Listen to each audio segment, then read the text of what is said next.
Hi friends, ಈ ವಿಡಿಯೋಗೆ ಮರಿದೇ ಒಂದು ಲೈಕನ್ನು ಮಾಡಿ. ಅದೇ ರೀತಿ ಯಾರಾದರೂ ಸಬ್ಸ್ಕ್ರೈಬ್ ಮಾಡಿಲ್ಲ ಅಂತಂದರೆ ಸಬ್ಸ್ಕ್ರೈಬ್ ಮಾಡಿಕೊಂಡು ಪಕ್ಕದಲ್ಲಿರುವ ಬೆಲ್ ಐಕನನ್ನು ಒತ್ತಿ ಆಲ್ ಅಂತ ಪ್ರೆಸ್ ಮಾಡ್ಕೊಳ್ಳಿ.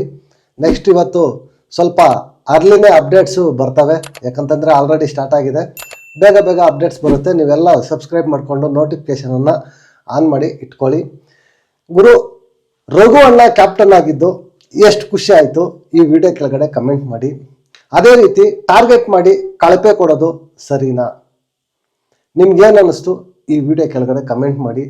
ಅಶ್ವಿನಿ ಮೇಡಮ್ಗೆ ಉತ್ತಮ ಸಿಕ್ಕಿದ್ದು ಎಷ್ಟು ಹ್ಯಾಪಿ ಆಯಿತು ಅಂತಲೂ ಕಮೆಂಟ್ ಮಾಡಿ. ನನಗೇನು ಅನ್ನಿಸ್ತು ಅನ್ನೋದನ್ನು ಹಾನೆಸ್ಟಾಗಿ ನನ್ನ ಒಪಿನಿಯನನ್ನು ನಾನು ಹೇಳೋದಕ್ಕೆ ನಾನು ಪ್ರಯತ್ನ ಪಡ್ತೀನಿ.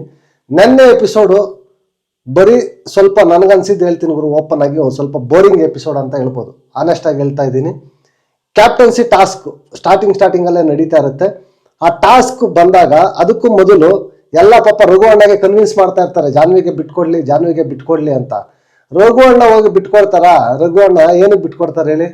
ರಘು ಅಣ್ಣ ಅಷ್ಟು ಕಷ್ಟಪಟ್ಟು ಆಟ ಆಡಿದ್ದಾರೆ, ಏನಕ್ಕೆ ಎಷ್ಟು ಇದು ಮಾಡ್ತಾರೆ ಅಂದರೆ ಜಾನ್ವಿಗೆ ಬಿಟ್ಕೊಡತ್ತಾರ, ನಾಟಕ ಮಾಡೋ ಥರ ಇದು ಮಾಡಿಬಿಡು, ಸೋತೋಗ್ಬಿಡು, ಹಂಗೆ ಸೋತೋಗು, ಹಿಂಗೆ ಸೋತೋಗು, ಬಿಟ್ಬಿಡು, ಹೆಣ್ಮಗ್ಳಾಗಲಿ ಎಷ್ಟು ಹೇಳ್ತಾರೆ ಗುರು. ಆ ಥರ ಏನಾದರೂ ಜಾನ್ವಿನೇ ಕ್ಯಾಪ್ಟನ್ ಆಗಬೇಕು ಅಂತಂದಿದ್ರೆ ಬಿಗ್ ಬಾಸು ಟಾಸ್ಕೇ ಕೊಡ್ತಾ ಇರಲಿಲ್ಲ. ಒಪಿನಿಯನ್ ಬಿಟ್ಬಿಡ್ತಾ ಇದ್ರು. ಯಾರ್ಯಾರು ಬಂದು ಓಟ್ ಹಾಕಿ ಅಂತ ಅಂದ್ಬಿಟ್ಟು ಬಿಟ್ಬಿಡ್ತಾ ಇದ್ರು. ಕ್ಲಿಯರ್ ಕಟ್ಟಾಗಿ ಬಂದು ಜಾನ್ವಿಗೆ ಹಾಕ್ಬಿಡ್ತಾ ಇದ್ರು. ಜಾನ್ವಿ ಕ್ಯಾಪ್ಟನ್ ಆಗೋದು ಬಿಗ್ ಬಾಸ್ಗೆ ಇಷ್ಟ ಇಲ್ಲ, ಅದಕ್ಕೆ ಟಾಸ್ಕ್ ಕೊಟ್ರು ಅಷ್ಟೆ. ಸಿಂಪಲ್ ಟಾಸ್ಕ್ ಕೊಡ್ತಾರೆ. ಆ ಬಾಲ್ ಟಾಸ್ಕು ತುಂಬ ಈಸಿ ಗುರು, ಸಿಂಪಲ್ಲು. 1 to 20 ಇದನ್ನ ಜೋಡಿಸ್ಕೊಂಡು ಹೋಗ್ಬೇಕು. ಬಾಲನ್ನು ಎಸಿತಾ ಇರಬೇಕು. ಆ ಬಾಲ್ ರಿಟರ್ನ್ ಬರದೆ ಕ್ಯಾಚ್ ಹಿಡ್ಕೋಬೇಕು. ಅದನ್ನು ಕ್ಲಿಯರ್ ಕಟ್ಟಾಗಿ ಜೋಡಿಸ್ಕೊಂಡು ಹೋಗ್ಬೇಕು. ಯಾರು ಫಸ್ಟ್ ಜೋಡಿಸ್ತಾರೋ ಅವರು ವಿನ್ನರು. ಸಖತ್ತಾಗಿತ್ತು. ಬಟ್ ಆದರೆ ಸ್ವಲ್ಪ ಕನ್ಫ್ಯೂಸ್ ಮಾಡ್ಕೋತಾರೆ. ಎಲ್ಲಂದ್ರೆ ಅಲ್ಲಿ ತಗೊಂಬಂದು ಎಲ್ಲಿಂದ ನಂಬರ್ಸು 20ರಿಂದನೂ ಸ್ಟಾರ್ಟ್ ಮಾಡ್ತಾರೆ, ಸೆಂಟ್ರಿಂದನೂ ಸ್ಟಾರ್ಟ್ ಮಾಡ್ತಾರೆ. ಆ ಥರ ಮಾಡೋದಕ್ಕಿಂತಲೂ ಒಂದು ಕಡೆಯಿಂದ ಸ್ಟಾರ್ಟ್ ಮಾಡಿದ್ರೇ ಚೆನ್ನಾಗಿತ್ತು ಅಂತ ಮಾಳು ಹೇಳಿದ್ದು ಕರೆಕ್ಟಾಗೇ ಇತ್ತು. ಒಂದು ಕಡೆಯಿಂದನೇ ಶುರು ಮಾಡಬೇಕಾಗಿತ್ತು. ಮತ್ತು ಕೊನೆಗೆ ಅದೇ ರೀತಿಯೇ ರಘು ಅಣ್ಣ ಶುರು ಮಾಡ್ತಾರೆ, ಪರ್ಫೆಕ್ಟಾಗಿ ಆಡ್ತಾರೆ. ಬಟ್ ಅಲ್ಲಿ ಎಲ್ಲ ಸೇರಿ ಮಾಳನ್ನ ತುಂಬ ಕನ್ಫ್ಯೂಸ್ ಮಾಡ್ತಾರೆ ಗುರು. ಪಾಪ ಇಲ್ಲ ಅದು ಹೆಂಗೆ ಫೋರ್ಸ್ ಅಂತಂದರೆ ರಘು ಅಣ್ಣ ಗೆಲ್ತಾರೆ. ರಘು ಅಣ್ಣ ಗೆದ್ದಿರೋದು ಇಷ್ಟ ಇಲ್ಲದೆ ಇರೋದ್ರಿಂದ ರೀಗೆ ಮಾಡಿಸ್ಲಿ ಅನ್ನೋದಕ್ಕೋಸ್ಕರ ಫೋರ್ಸ್ ಮಾಡಿ ಪ್ರೆಷರ್ ಹಾಕ್ತಾರೆ ಅವ್ರ ಮೇಲೆ. ಬಟ್ ಕೊನೆಗೆ ಇಲ್ಲ ಕರೆಕ್ಟಾಗಿದೆ ಅಂತಂದ್ಬಿಟ್ಟು ಡಿಸಿಷನ್ ಮಾಡಿಬಿಟ್ಟು ರಘು ಅಣ್ಣ ಕ್ಯಾಪ್ಟನ್ ಅಂತ ಅನೌನ್ಸ್ ಮಾಡ್ತಾರೆ. ರಘು ಅಣ್ಣ ಕ್ಯಾಪ್ಟನ್ ಅಂತ ಅನೌನ್ಸ್ ಮಾಡಿದ ತಕ್ಷಣ Ashwini madam Janhvi madam face ನೋಡಬೇಕಾಗಿತ್ತು. ನಿಜವಾಗ್ಲೂ ಸುತ್ತಾರಾಮ ಅವ್ರಿಗೆ ಇಷ್ಟ ಇರಲಿಲ್ಲ ಗುರು. ಪಾಪ ಜಾನ್ವಿ ಮೇಡಮೇ ಕ್ಯಾಪ್ಟನ್ ಆಗಬೇಕು ಅಂತ ಅಶ್ವಿನಿ ಮೇಡಮ್ ತುಂಬ ಇದಿಟ್ಕೊಂಡಿದ್ರು. ಬಟ್ ಏನೋ ಮಾಡೋಕ್ಕಾಗಲ್ಲ. ರಘು ಅಣ್ಣ ವೆಲ್ ಡಿಸರ್ವ್ ಗುರು, ಚೆನ್ನಾಗಿ ಸಖತ್ತಾಗಿ ಆಟ ಆಡಿದ್ದಾರೆ. ಜಾನ್ವಿ ಅವರಾದರೂ ಲಕ್ಕಲ್ಲಿ ಬಂದಿದ್ರು. ಅದೇ ಅಶ್ವಿನಿ ಮೇಡಮ್ ಆ ಜಾಗದಲ್ಲಿ ಬಂದಿದ್ದಿದ್ರೆ ಇಬ್ಬರಲ್ಲಿ ಯಾರು ಗೆದ್ದಿದ್ರು ಕೂಡ ಒಂದು ವರ್ತಿ ಆಗಿರ್ತಾ ಇದ್ರು. ಬಟ್ ಈಗ ಇಲ್ಲಿ ರಘು ಅಣ್ಣ ಗೆದ್ದಿರೋದು ತುಂಬ ಖುಷಿ ಆಯಿತು. ಸಖತ್ತಾಗಿ ಆಟ ಆಡ್ಕೊಂಡು ಬಂದಿದ್ದಾರೆ, ಡಿಸರ್ವ್ ಅಂತ ಹೇಳ್ಬೋದು. ಅದೆಲ್ಲ ಆದಮೇಲೆ ನೆಕ್ಸ್ಟು ಸ್ಟಾರ್ಟ್ ಮಾಡ್ತಾರೆ ಗುರು. ಒಂದು ಕಡೆಯಿಂದ ಕುತ್ಕೊಂಡು ಕ್ಯಾಪ್ಟನ್ಸಿ ಟಾಸ್ಕ್ ಆಗೋದ್ಮೇಲೆ ಒಬ್ಬೊಬ್ರು ಮಾತಾಡ್ತಾರೆ. ಅವ್ರ ಮಾತುಗಳಲ್ಲೇ ಕ್ಲಿಯರ್ ಕಟ್ಟಾಗಿ ಅವ್ರ ಮುಖವಾಡಗಳೆಲ್ಲ ಈಚೆ ಬಂತು ಗುರು. ಫಸ್ಟು ಸ್ಟಾರ್ಟಿಂಗ್ ಮಾತಾಡ್ತಾ ಇರ್ತಾರೆ ರಿಷಾ ಮತ್ತು ರಾಶಿಕಾ ಮಾತಾಡ್ತಾ ಇರ್ತಾರೆ. ರಕ್ಷಿತಾ ಮಾಡಿದ್ದು ಕರೆಕ್ಟು. ಎಲ್ಲಿಂದ ಇದ್ರು ರಘು ಅಣ್ಣ ಬಂದು ನೋಡಿ ಅಷ್ಟು ರೀತಿಯಲ್ಲಿ ಬಂದು ಕ್ಯಾಪ್ಟನ್ ಆಗೋದ್ರು. ಇವ್ರ ಸ್ಟ್ರಾಟರ್ಜಿ ಇದ್ದಿದ್ದೇನು, ಆ ಕಡೆಯಿಂದ ವೀಕು ಅಭಿ ಮತ್ತು ಸ್ಪಂದನ ಅಂದ್ಕೊಂಡಿದ್ದಾರೆ. ಅಭಿ ಮತ್ತು ಸ್ಪಂದನ ಇಬ್ಬರು ನಾಮಿನೇಷನ್ಸ್ ಬಂದ್ಬಿಟ್ರೆ ನಾವು ಸೇಫು ಅನ್ನೋದು ಇವ್ರ ಸ್ಟ್ರಾಟರ್ಜಿ. ಇಲ್ಲಿ ಕ್ಲಿಯರ್ ಕಟ್ಟಾಗಿ ರಕ್ಷಿತ ಸ್ಟ್ರಾಟರ್ಜಿ ಏನು ಅಂತ ಅವ್ರು ಹೇಳಿದ್ರು. ಬಟ್ ಇವ್ರ ಪ್ಲಾನ್ ವರ್ಕ್ ಆಗಿಲ್ಲ ಅಷ್ಟೇ. ಇವರೇ ಕಿತ್ತಾಡ್ಕೊಂಡು ಆ ರಾಶಿ ಅದೇನೋ ಹೇಳ್ತಾರಲ್ವಾ, ತಲೆನಲ್ಲಿ ಏನು ಇಲ್ಲ ಗುರು. ರಾಶಿಕಾಗಿ ಸುಮ್ಮನೆ ಕಿರ್ಚಾಡ್ತಾರೆ, ಟಾಸ್ಕ್ ಒಂದು ಆಡ್ತಾರೆ, ವ್ಯಕ್ತಿತ್ವ ಝೀರೋ. ಸ್ವಲ್ಪ ಥಿಂಕ್ ಮಾಡಿ ಮೈಂಡ್ಗೆ ಮಾಡಬೇಕಾಗಿತ್ತು. ರಾಶಿಕಾ ಮೈಂಡ್ಗೆ ಮಾಡಿದ್ದಿದ್ರೆ ಇವತ್ತು ಸೇಫ್ ಆಗಿರ್ಬೋದಾಗಿತ್ತು. ಬಟ್ ಮೈಂಡ್ಗೆ ಮಾಡಲಿಲ್ಲ, ಎಲ್ಲ ಹಾಳು ಮಾಡ್ಕೊಂಡ್ರು ಅಷ್ಟೇ. ಅದಾದಮೇಲೆ ಈ ಜಾನ್ವಿ ಮೇಡಮ್ನೊಂದು ಗುರು, ಎಲ್ಲಿ ಹೋದ್ರು ಕಲರ್ಸ್ ಕೋಟ, ಆ ಕೋಟ, ಈ ಕೋಟ, ಟ್ರ್ಯಾಕು.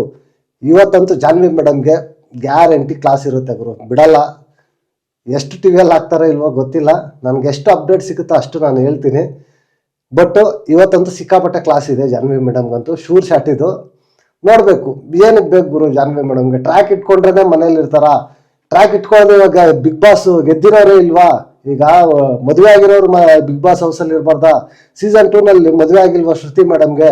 ಅವ್ರು ಬಿಗ್ ಬಾಸ್ ಸೀಸನ್ನೇ ಗೆಲ್ಲಿಲ್ವಾ? ಏನು ಗುರು ಅವರೇ ಏನು ಟ್ರ್ಯಾಕ್ ಇಟ್ಕೊಂಡಿದ್ರಾ? ಏನು ಮಾತಾಡ್ತಾರೆ ಏನೋ ಜಾನ್ವಿ ಮೇಡಮ್. ತುಂಬ ಮೇ ಬಿ ಜಾನ್ವಿ ಮೇಡಮ್ದು ಇದು ಹೊಸ ಸ್ಟ್ರಾಟಜಿ ಅಂತ ಅನಿಸ್ತಾ ಇದೆ ಗುರು ನನಗೆ. ಈ ತರ ಮಾತಾಡಿದ್ರೆ ಚಾನಲ್ ಅವ್ರ ಮೇಲೆ ಅಪವಾದನೆ ಹಾಕಿದ್ರೆ ಬೇಕಾಗೆ ಇಲ್ಲ ಅಂತಂದ್ರೆ ಇಟ್ಕೊಂತಾರೆ, ಬೇರೆಯವ್ರನ್ನ ಕಳಿಸ್ತಾರೆ ಅಂತ ಇದೊಂದು ಹೊಸ ಸ್ಟ್ರಾಟಜಿ ಜಾನ್ವಿ ಮೇಡಮ್ದು ಅಂತ ನನ್ಗೆ ಅನಿಸ್ತಾ ಇದೆ. ವೀಕೆಂಡ್ ಬಂದು ಬೈದ್ರೆ ಬೈಕೊಡ್ಲಿ, ಬಟ್ ನನ್ನ ಮನೆ ಕಳ್ಸಲ್ಲ, ಇಟ್ಕೊಂತಾರೆ. ಇದು ಈ ತರ ಮಾತಾಡಿದ್ರೆ ಆದ್ರೂ ಇಟ್ಕೊಂತಾರೆ ಅಂತ ಇವರು ಮೇ ಬಿ ಮಾತಾಡ್ತಾ ಇದ್ದಾರೆ ಅಂತ ನನ್ಗೆ ಅನಿಸ್ತಾ ಇದೆ. ಇದು ಜಾನ್ವಿ ಮೇಡಮ್ ಗೇಮ್ ಅಂತ ಅನಿಸ್ತಾ ಇದೆ ನನಗೆ. ನಿಮ್ಗೆ ಏನು ಅನಿಸ್ತಾ ಇದೆ ಕಮೆಂಟ್ ಮಾಡಿ. ಅದಾದ್ಮೇಲೆ ಕೂತ್ಕೊಂಡು ಎಲ್ಲ ಒಂದ್ ಕಡೆ ಸ್ವಿಮ್ಮಿಂಗ್ ಪೂಲ್ ಹತ್ರ ಚರ್ಚೆ ಮಾಡ್ತಾರೆ. ಯಾರು ಧ್ರುವಂತು, ಸುಧೀರು ಮತ್ತೆ ಜಾನ್ವಿ ಮೇಡಮ್ ಕೂತ್ಕೊಂಡು ಕಳಪೆ ಯಾರು ಕೊಡೋಣ, ಮಾಳು ಕೊಡೋಣ ಅಂತ ಡಿಸ್ಕಸ್ ಮಾಡ್ತಾರೆ. ಮತ್ತೆ ಬೆಡ್ರೂಮ್ ಅಲ್ಲಿ ಅಶ್ವಿನಿ ಮೇಡಮ್ ಕೂಡ ಒಂದ್ಸಲ ಕೇಳ್ತಾರೆ, ಅವಾಗ ಕೂಡ ಡಿಸ್ಕಸ್ ಮಾಡ್ತಾರೆ ಮಾಳು ಮಾಳು ಮಾಳು ಅಂತ.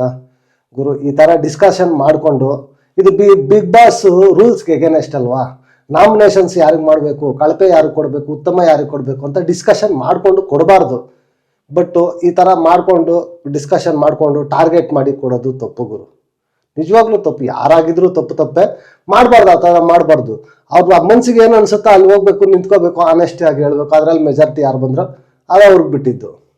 ಅದು ಬಿಟ್ಬಿಟ್ಟು ನಾವೆಲ್ಲ ಇವ್ರಿಗೆ ಹಾಕೋಣ, ಅವರೆಲ್ಲ ಇವ್ರಿಗೆ ಹಾಕ್ಲಿ, ಈ ಥರ ನಾವು ಸ್ಟಾರ್ಟ್ ಮಾಡೋಣ. ಧ್ರುವಂತು ನಿಜವಾಗ್ಲೂ ಏನಿಲ್ಲ ಗುರು. ಧ್ರುವಂತು ಆ ಕಡೆ ಸುಧೀರಣ್ಣ ಯಾಕೋ ಒಂಥರ ಈ ಗ್ಯಾಂಗ್ಗೆಲ್ಲ ಹೋಲಿಕೆ ಮಾಡಿದ್ರೆ ಅಶ್ವಿನಿ ಗೇಮ್ ಬೆಟರ್ ಆಗ್ತಾ ಇದೆ ಗುರು ಇವಾಗ.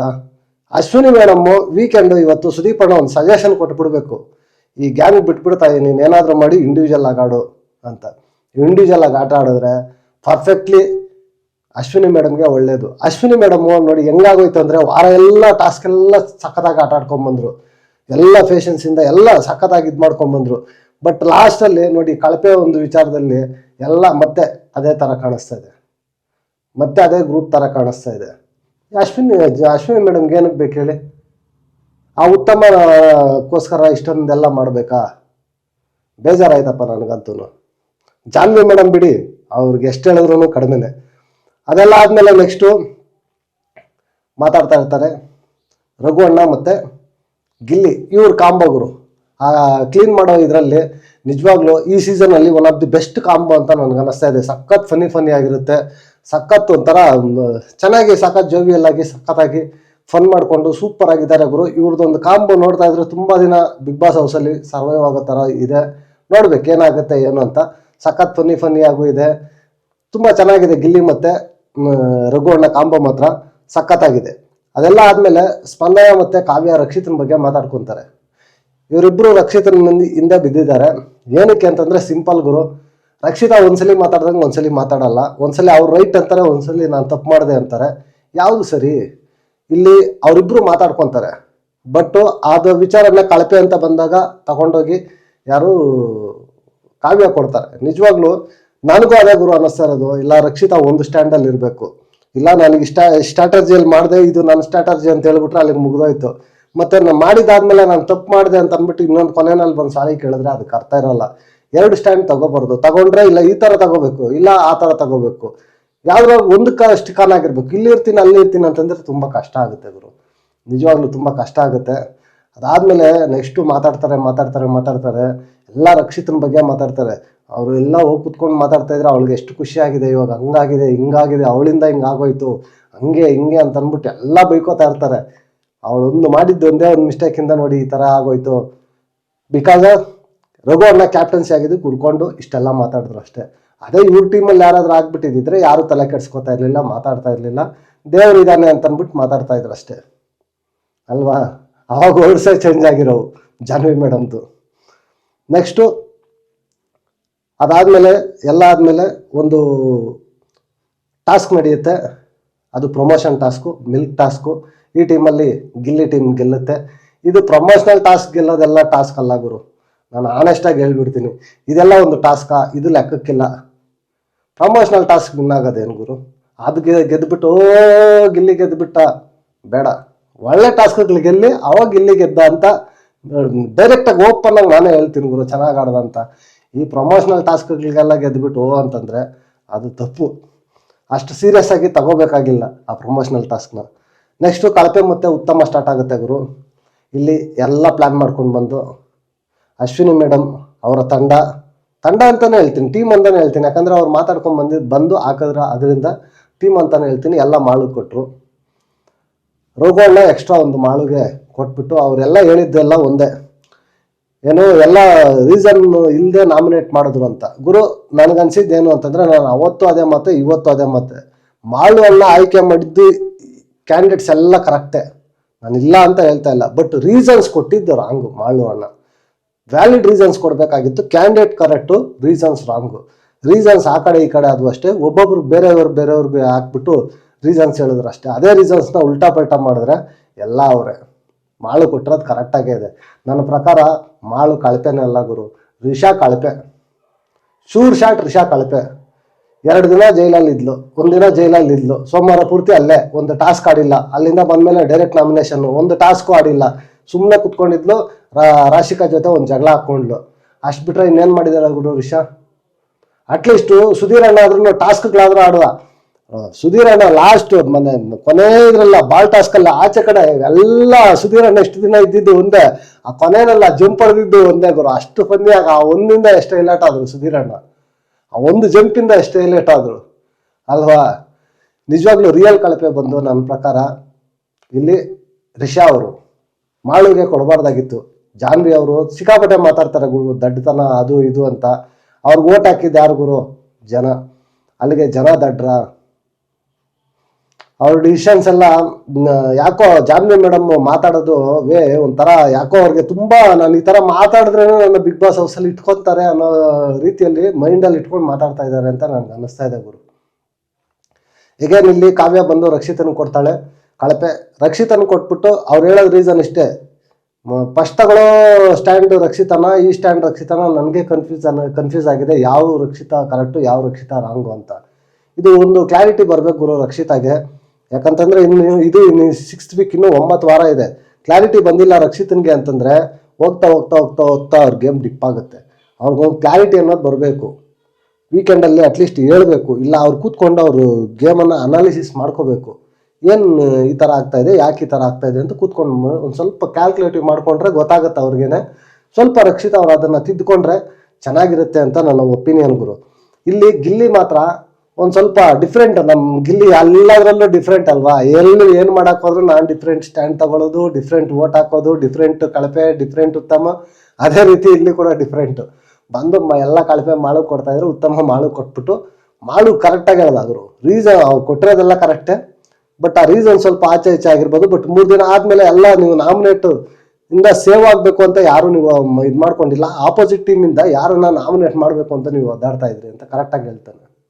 ನೆಕ್ಸ್ಟ್ ಅದಾದ್ಮೇಲೆ ಕಳಪೆ ಬಂದು ರಾಶಿಕಾ. ಇಲ್ಲೊಂದು ಎಕ್ಸಾಂಪಲ್ ಕೊಡ್ತಾನೆ, ರಸ ಆಗೋದು ಬಿಟ್ಟು ಕಸ ಆದ್ರಿ ಅಲ್ವಾ? ಸಿಕ್ಕಿರೋ ಅವಕಾಶನ ಬಿಟ್ಟು ಸೇವ್ ಆಗ್ದಿರ ನಾನು ಗೇಮ್ ಆಡಲ್ಲ ಅಂತ ಹೋಗಿ ಕೂತ್ಕೊಂಡ್ರೆ ಅದು ಮಿಸ್ಟೇಕ್. ನಾನು ಅವತ್ತು ಹೇಳಿದೆ, ನನ್ನಿಂದಾನೇ ಟೀಮ್ ಅಂತಿತ್ತ. ಅವರು ಗೇಮ್ ಆಡಿದ್ದಿದ್ರೆ ಮೇ ಬಿ ಜಾನ್ವಿಗೆ ಅವಕಾಶ ಸಿಗ್ತಾ ಇರ್ಲಿಲ್ವೇನೋ, ಅಶ್ವಿನಿ ಮೇಡಮ್ಗೆ ಅವಕಾಶ ಸಿಗ್ತಾ ಇರ್ಲಿಲ್ವೇನೋ, ಅವರೇ ಬಿಟ್ಕೊಟ್ರು, ಇವ್ರು ಗೇಮ್ ಚೆನ್ನಾಗಿ ಆಡಿದ್ರು. ಅಷ್ಟೇ ಸಿಂಪಲ್. ಕೊನೆಯದಾಗಿ ಎಲ್ಲ ಆದಮೇಲೆ ರಘುವಣ್ಣ ಬರ್ತಾರೆ. ರಘುವಣ್ಣ ಮಾಳುಗೆ ಕಳಪೆ ಕೊಟ್ಟು ಅಶ್ವಿನಿ ಮೇಡಮ್ಗೆ ಉತ್ತಮ ಕೊಡ್ತಾರೆ. ಫೈನಲ್ ಆಗಿ ಓವರಾಲ್ ಆಗಿ ಬಂದಾಗ ಅಶ್ವಿನಿ ಮೇಡಮ್ ಉತ್ತಮ, ಈ ಕಡೆ ಕಳಪೆ ಬಂದಾಗ ಮಾಳು ಕೊಡ್ತಾರೆ. ಅಶ್ವಿನಿ ಮೇಡಮ್ಗೆ ಉತ್ತಮ ಓಕೆ ಗುರು, ಪರವಾಗಿಲ್ಲ, ಒಂದು ರೇಂಜ್ಗೆ ಓಕೆ. ಅದು ಇಲ್ಲ ರಘುವಣ್ಣ ಕೊಟ್ಟಿದ್ದಿದ್ರು ಓಕೆ, ಇಬ್ಬರಲ್ಲಿ ಯಾರು ಕೊಟ್ಟರು ಉತ್ತಮ ಓಕೆ. ಬಟ್ ಕಳಪೆ ಅಂತ ಬಂದಾಗ ನನಗೆ ಯಾಕೋ ರಿಷಾ ಕಳಪೆ ಅಂತ ಅನ್ನಿಸ್ತು. ಮಾಳು ಕಳಪೆಗೆ ಹೋಗೋ ಕ್ಯಾಂಡಿಡೇಟ್ ಅಲ್ಲ ಗುರು. ಅದೇ ಮಾಳುಗೆ ಇನ್ನೊಂದು 2 weeks last week before weeks ಹೇಳಿದ್ರೆ ನಿಜ ಅಂತ ಇದ್ದೆ. ಬಟ್ ಈ ವೀಕ್ ಸ್ವಲ್ಪ ಇಂಪ್ರೂವ್ಮೆಂಟ್ ಆಗಿದ್ದಾರೆ, ಮಾತಾಡ್ತಾ ಇದ್ದಾರೆ. ಮಾಳು ಕಳಪೆಗೆ ಹೋಗೋ ವ್ಯಕ್ತಿ ಅಲ್ಲ. ಅದೆಲ್ಲ ಆದಮೇಲೆ ನೆಕ್ಸ್ಟು ಚಿಲ್ಡ್ರನ್ಸ್ ಡೇ ಸ್ಟಾರ್ಟ್ ಆಗುತ್ತೆ ಗುರು. ತುಂಬ ಎಮೋಷ್ನಲ್ ಆಗುತ್ತೆ. ಮಕ್ಕಳು ಮನೆಯಿಂದ ವಿಶ್ವಾಸ ಬರುತ್ತೆ. ಈ ಕಡೆ ಒಬ್ಬೊಬ್ರದ್ದು ನೋಡ್ತಾ ಇದ್ರೆ ರಘುವಣ್ಣ ಕೂಡ ಅಷ್ಟು ಆಜಾನುಬಾಹು ದೈತ್ಯ ಕೂಡ ಸ್ವಲ್ಪ ಮೌನಕ್ಕೆ ಶರಣಾಗ್ತಾರೆ. ಅವ್ರ ಮಗ ಬರ್ತಾರೆ, ವಿಶ್ವಾಸ ತಿಳಿಸ್ತಾರೆ, ಸಕಲಾಗಿ ಆಡ್ತಾ ಇದೆಯಾ ಆಡು ಅಂತಾರೆ. ಅದಾದಮೇಲೆ ನೆಕ್ಸ್ಟ್ ಬಂದು ಜಾನು ಮಗ, ಅವರು ಚೆನ್ನಾಗಿ ವಿಶ್ವಾಸ ಹೇಳಿ ಚೆನ್ನಾಗಿ ಇದು ಮಾಡ್ತಾರೆ. ಅವರು ಸ್ವಲ್ಪ ಹ್ಯಾಪಿ ಆಗ್ತಾರೆ, ಸ್ವಲ್ಪ ಬೂಸ್ಟ್ ಅಪ್ ಸಿಗುತ್ತೆ ಎಲ್ಲರಿಗೂ. ನೆಕ್ಸ್ಟ್ ಅದಾದಮೇಲೆ ಸುಧೀರಣ್ಣ ಮಗ ಗುರು, ಸೇಮ್ ಅಪ್ಪನ ಥರ ಜರಾಕ್ಸಿದ್ದಾನೆ. ಸುಧೀರ ನೀ ಗೆದ್ದು ಬಾರ ಅಂತ ಸಖತ್ತಾಗಿ ಡೈಲಾಗ್ ಆಗ್ತಾನೆ. ಬಟ್ ಸುಧೀರಣ್ಣಗೆ ಡೈರೆಕ್ಟಾಗಿ ಹೇಳ್ತಾರೆ ಗುರು, ಇಂಡಿವಿಜುವಲ್ ಆಗಿ ಆಟ ಆಡು, ಅದ್ರ ಜೊತೆಗೆ ನಿನ್ನಲ್ಲಿ ಪೊಟೆನ್ಷಿಯಲ್ ಇದೆ, ಯೂಸ್ ಮಾಡ್ಕೊಳ್ಳಪ್ಪ ಅಂತ ಡೈರೆಕ್ಟಾಗಿ ಹೇಳ್ತಾರೆ. ಇನ್ನು ಯೂಸ್ ಮಾಡ್ಕೊಂಡಿಲ್ಲ ಅಂದರೆ ಏನೂ ಮಾಡೋಕ್ಕಾಗಲ್ಲ, ಮನೆಗೆ ಹೋಗ್ಬೇಕಷ್ಟೇ.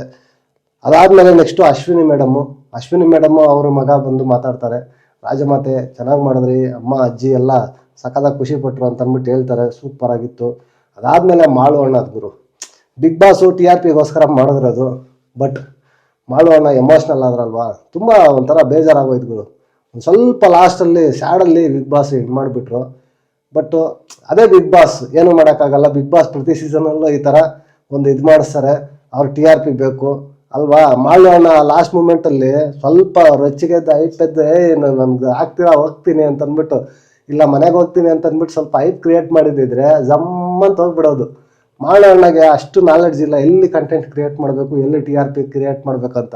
ಜೋರಾಗಿ ಡೋರನ್ನು ಗುದ್ದು ಗ್ಲಾಸನ್ನು ತೆಗೆದು ಆಗ್ತೀಯಾ ಇಲ್ಲ ನಾನು ಹೋಗ್ತೀನಿ ತೆಗಿ ಬಿಗ್ ಬಾಸ್ ಅಂತ ಅಂದ್ಬಿಟ್ಟು ಡೋರು ರಂಪಾಟ ಮಾಡಿದ್ದಿದ್ರೆ ಅದೇ ಒಂದು ದಿನ ಕಂಟೆಂಟ್ ಆಗೋದು.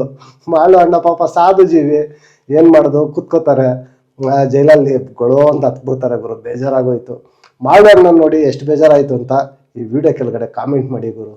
ನಿಜವಾಗ್ಲೂ ನನಗಂತೂ ಸಿಕ್ಕಾಪಟ್ಟೆ ಬೇಜಾರಾಯಿತು. ಎಪಿಸೋಡ್ ಮಾತ್ರ ಚೆನ್ನಾಗಿತ್ತು ಗುರು, ಪರವಾಗಿಲ್ಲ, ಓಕೆ ಥರ. ಅಷ್ಟು ಹೈಪ್ ಎಪಿಸೋಡ್ ಏನಿಲ್ಲ, ಒಂಥರ ಡಮ್ಮಿ ಎಪಿಸೋಡೆ ಅಂತ ಹೇಳ್ಬೋದು. ನೆಕ್ಸ್ಟ್ ವಿಡಿಯೋದಲ್ಲಿ ಸಿಗ್ತೀನಿ. Until take care, bye bye, ನಮಸ್ತೆ.